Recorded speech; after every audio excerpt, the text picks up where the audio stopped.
Hello folks, Dave Lawrence here, and just wanted to do a little bit of my editorializing and opining about the Occupy Wall Street movement and our current political situation. In my last video, where I spoke about Newt Gingrich and how he bashes the Occupy Wall Street movement, I received quite a few comments. Some great comments, people that were supportive and that do believe in the movement. Other people that don't necessarily believe in the movement, but they make some good points, as far as, using some facts or just being reasonable in what they believe.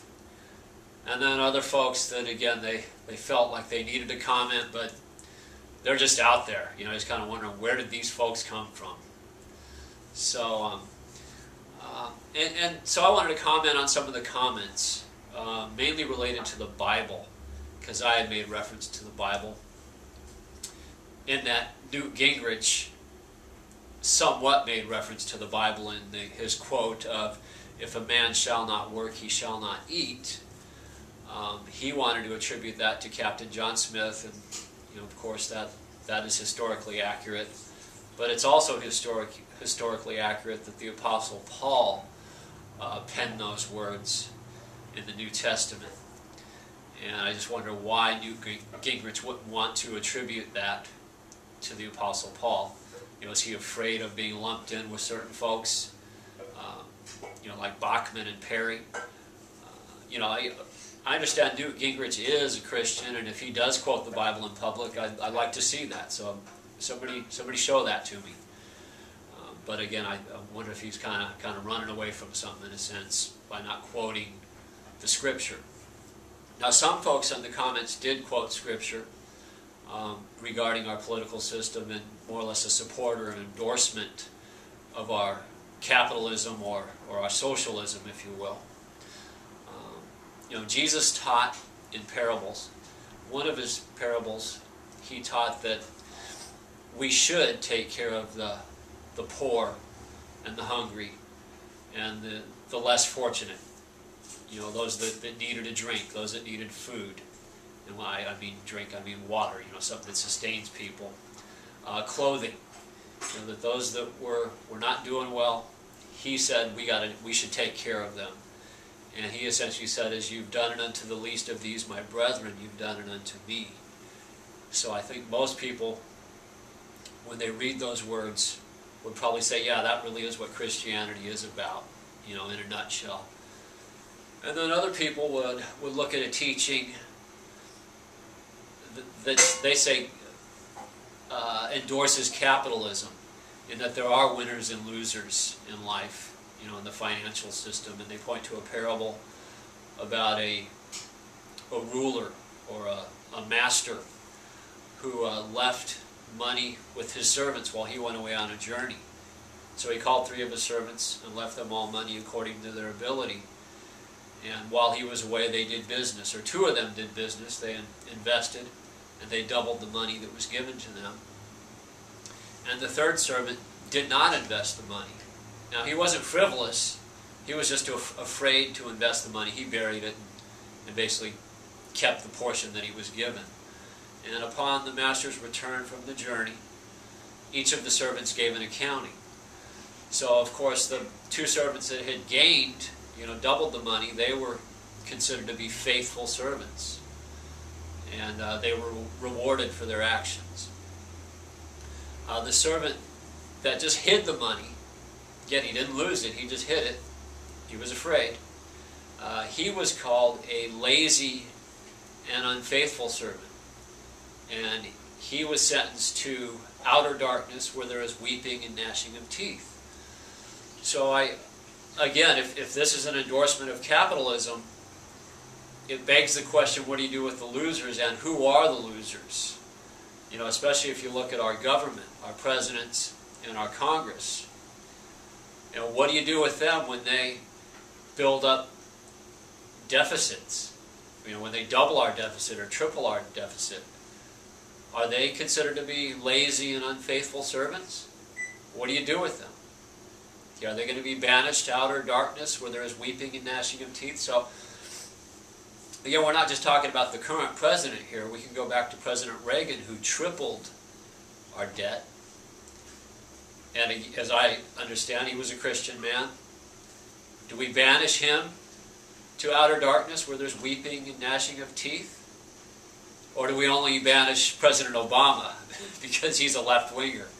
Because he's a progressive, you want to banish him to outer darkness. And what about George W. Bush? Again, a man who many would say is a Christian. Was he a faithful servant? Was the Congress faithful under him?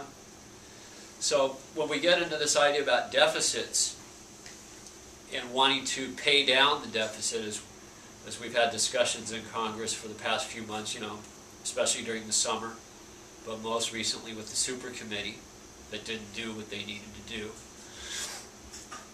How do we take care of this deficit? Is it just by cutting spending and taking away from those in need?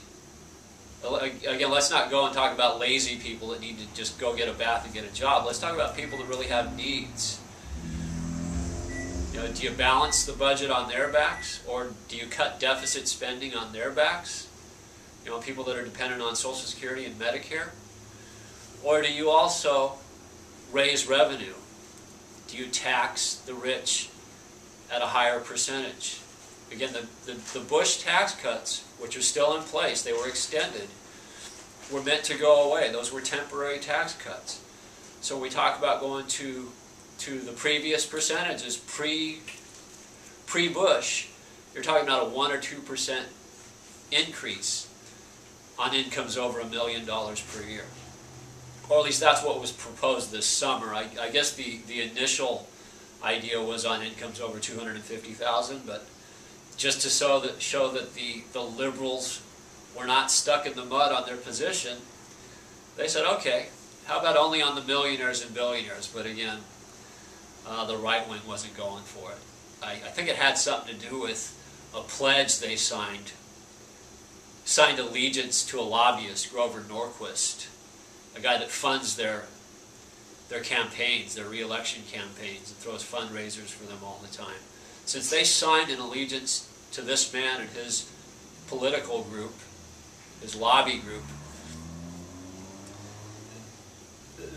they won't do what the Constitution says, and that is serve all the people. Serve all the people, especially in a time of need and deficit spending, of waging wars that don't get paid for. You can't see fit to raise the taxes on the super rich 1 or 2%. You can't see fit to find some kind of equity in a system that says you Wall Street investment bankers, you smart guys, you hedge fund owners, you insurance companies who pay for favors in the political system and have laws written as you wish because you do the fundraising. These entities, these corporations that have been deemed people by the Supreme Court, it's been a little over a year and a half ago when that decision came down, that these entities, these corporations, can put everything at risk, put our whole capitalist economic system at risk, and then get bailed out by the rest of us.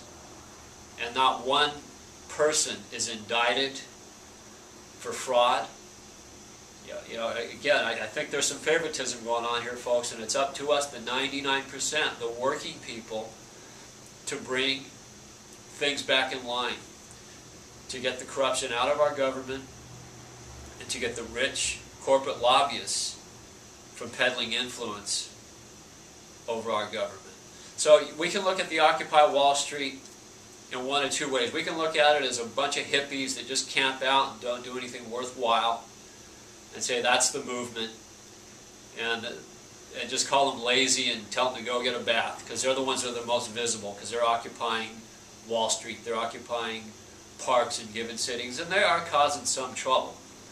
Or we can look at it in a way that makes the most sense to me. Occupy Wall Street is about 99% of us that work hard every day, sometimes more than one job.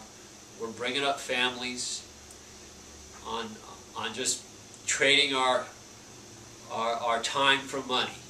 We're not investing in Wall Street, we're not hedge fund managers, and we're not paying for favors in Washington. but we're working by the sweat of our brow, and we need a political system that represents us. So even though we're not in the streets every day, or we're not camping out in the park every day, we are the 99%. We need to be united in this vision of bringing our government under control and getting them out of the grip of the corporate greed and the lobbyists. So that's really all I had to say for today, folks. Thanks for hearing me. Peace be with you.